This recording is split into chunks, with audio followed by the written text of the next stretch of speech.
কে মুসলমান কে মুসলমান না, কে ধর্ম ভালো পালন করে কে ধর্ম পালন করে না, সেটা তো আল্লাহ বিচার করবে। তাহলে এই অবস্থায় কেন এই রেষারেষিটা থাকবে? সেই বিশ্বাসটুকু নিয়ে যদি চলে তাহলে তো এই দ্বন্দ্বটা থাকে না। আসসালামু আলাইকুম ভাই ব্রাদার, কি খবর সবার? ভাই এবার তাহিরি এবং শাহেখ আহমদুল্লাহকে নিয়ে সংসদে মুখ খুলল প্রধানমন্ত্রী।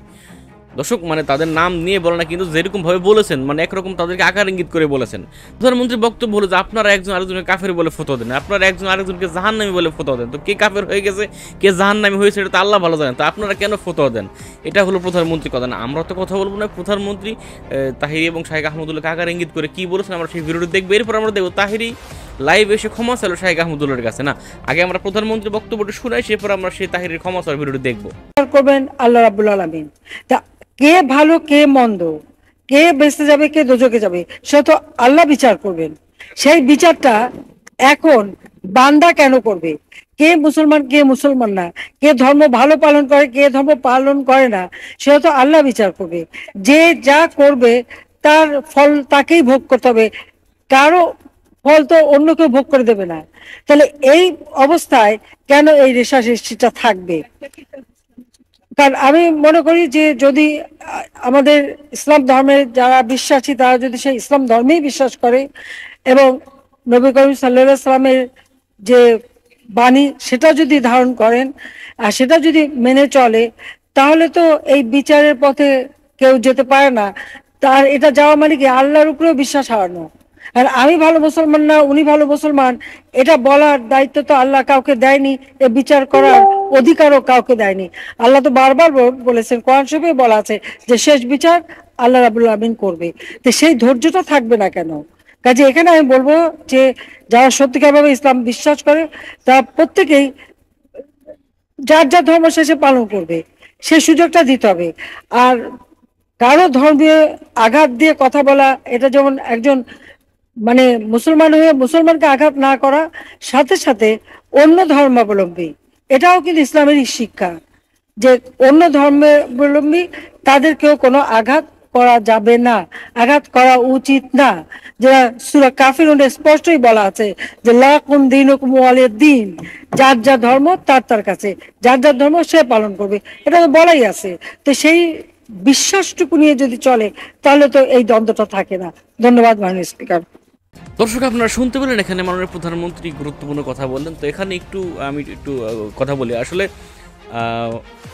প্রধানমন্ত্রী এখানে বললেন যে আপনারা কে জাহান্নামী কে জান্নাতি এটা বলার অধিকার তো আল্লাহ আছে একমাত্র। এরপরে আপনার কে কাফের মানে কে এটা ফতোয়াবাজি, তো এরকম বললেন। তো আসলে কোরআন আসছে কিসের জন্য? সত্য মিথ্যার পার্থক্য করার জন্য। তো কে মানে কে কোন আমল করলে জান্নাতি জাহান্নামী এটা তো আমরা দুনিয়া থেকেও কিছুটা বুঝতে পারি, তাই না? এরপর আল্লাহ যদি কেউ মাফ করে সেটা তো আমাদের হাতে না, সেটা আল্লাহর হাতে। এরপরে সত্য মিথ্যার পার্থক্য করার জন্য কিন্তু কোরআনটা আসছে। অত কথা আমরা বলবো না। দর্শক, এইবার গিয়াসউদ্দিন তাহিরি নাকি লাইভে এসে ক্ষমা চাইবে অতি দূরত না, এটা আমার কোনো কথা না, এটি আমরা একটি বক্তব্য আমাদের কাছে একটি ভিডিও আছে আমাদের কাছে, চলুন আমরা সেই ভিডিওটাকে দেখে আসি, এরপর আমরা কথা বলবো। আমি গিয়াসউদ্দিন তাহিরিকে বলি, জনগণের কাছে লাইভে এসে ক্ষমা চাও, তা না হলে সারা বাংলাদেশ থেকে বয়কট হইবা। কারণ আমরা হক্কানি ওলামায়ে কেরামকে চিনি, আমরা কোনো ভণ্ডর মাতালকে চিনি না। এদেশ 16 কোটি মুসলমানের দেশ। তোফাজ্জলের বিরুদ্ধে, আবু সুফিয়ানের বিরুদ্ধে, গিয়াসউদ্দিনের বিরুদ্ধে, ওই লেডিসের মতো মালা যারা ফুইরা ওয়াজ করে এগো বিরুদ্ধে মামলা কেন হয় না জানো? তুমি বাতিলের জুতা পালিশ করো, তুমি বাতিলের পায়ের সাথে সেজদা দিয়ে থাকো। আর ওলামায়ে কেরাম সেজদা দেয় একমাত্র আল্লাহকে, কোনো বাতিল শক্তিকে ভয় করতে পারে না। আজকে যারা ওলামায়ে কেরামের বিরুদ্ধে কথা করে, আলেমদের বিরুদ্ধে কথা বলে, এরাই হলো আমার রাসূলের দুশমন। কথা বলেন না কেন? আমি গিয়াসউদ্দিন তাহিরিকে বলি, জনগণের কাছে লাইভে এসে ক্ষমা চাও, তা না হলে সারা বাংলাদেশ থেকে বয়কট হইবা। কারণ আমরা হক্কানি ওলামায়ে কেরামকে চিনি, আমরা কোনো ভণ্ডর মাতালকে চিনি না। এদেশ 16 কোটি মুসলমানের দেশ।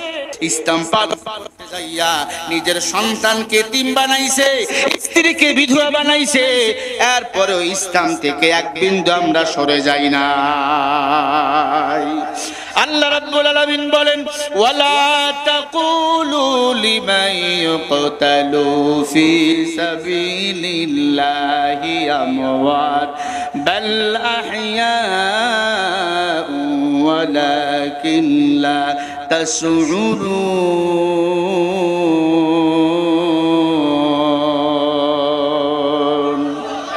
আরো আস্তে করে বলেন।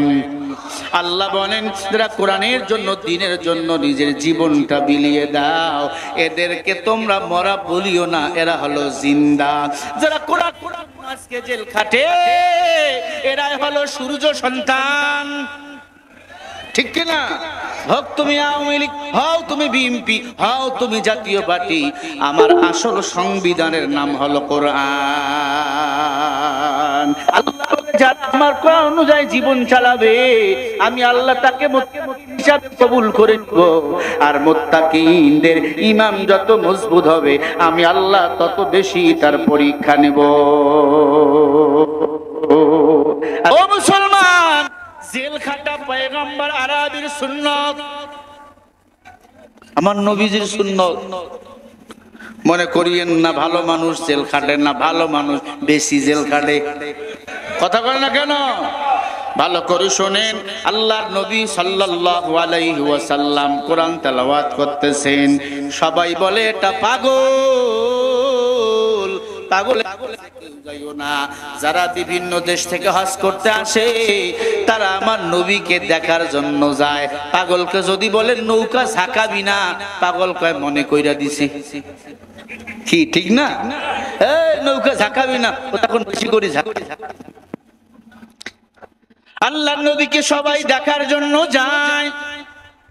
যে একবার নবীর চেহারার দিকে তাকায় মায়া লেগে যায়, সে কালিমা পড়ে মুসলমান হয়ে যায়। বলেন না সুবহানাল্লাহ। মা আমিনার কুরে ঘর, আল্লাহ দুই নয়ন দিয়া মা আমিনার ঘরটা আমাকে দেখাইছেন। দর্শক আপনারা শুনতে পেলেন, এই হুজুর বললো যে তাহিরি নাকি লাইভে এসে ক্ষমা চাইবে এবং তিনি তাহিরিকে লাইভে এসে ক্ষমা চাওয়ার জন্য আহ্বান করলেন। যাই হোক দর্শক, অত কথা বলবো না। তো শুরুতে আমাদের মাননীয় প্রধানমন্ত্রী বক্তব্যটি কেমন লাগলো? তিনি মানে একরকম বর্তমান প্রেক্ষাপট, মানে বর্তমান যা ঘটতেছে বাংলাদেশে, এক হুজুর আরেক হুজুর কাফের বলে ফতোয়া দিতেছে, আরেক হুজুরকে জাহান্নামী বলে ফতোয়া দিতেছে। তো প্রধানমন্ত্রী এই বিষয়টা বলতে চাইছে যে কে জাহান্নামী কে জান্নাতে সেটা তো আল্লাহ ভালো জানেন, তাই না? সেটা তো আল্লাহ ভালো জানেন, এটা ঠিক আছে কথাটা। তো সে বলতেছে যে কেন তাহলে কাদা সরাসরি ধর্ম নিয়ে, এটা নিয়ে ওটা নিয়ে, তাই না? তো তার কথা ছিল, মানে মূল পয়েন্ট ছিল এটাই যে যাই হোক সেটা তো আল্লাহ বিচার করবে, আমরা কেন বিচারের দায় নিলাম? প্রধানমন্ত্রীর কথা হলো এটা। যাই হোক দর্শক, আপনারা আপনাদের মতামত লিখে যাবেন তো প্রধানমন্ত্রীর কথাগুলো কেমন লাগলো। আর এখানে আমি একটা কথা বলতে চাই যে ভাই, মানে প্রধানমন্ত্রীর কথার সাথে একটু আমি যুক্ত করতে চাই যে কোরআনটা আসছে সত্য মিথ্যার পার্থক্য করার জন্য। কোরআন একটা সংবিধান, তাই না? তো কে কোন আমল করলে জান্নাতে যাবে জাহান্নামে যাবে সেটা তো কোরআনে দেওয়া আছে। যদি কেউ কোরআনের বিরুদ্ধে আমল করে, কোরআনের বাইরে যায় কাজকর্ম করে, তাহলে তো সে জাহান্নামে, সেটা তো আমরা বলতেই পারি, তাই না? যাই হোক দর্শক, কত কথা বলবো না। আপনারা আপনাদের মূল্যবান মতামত লিখে যাবেন কমেন্টে। ভালো থাকবেন, সুস্থ থাকবেন। আসসালামু আলাইকুম।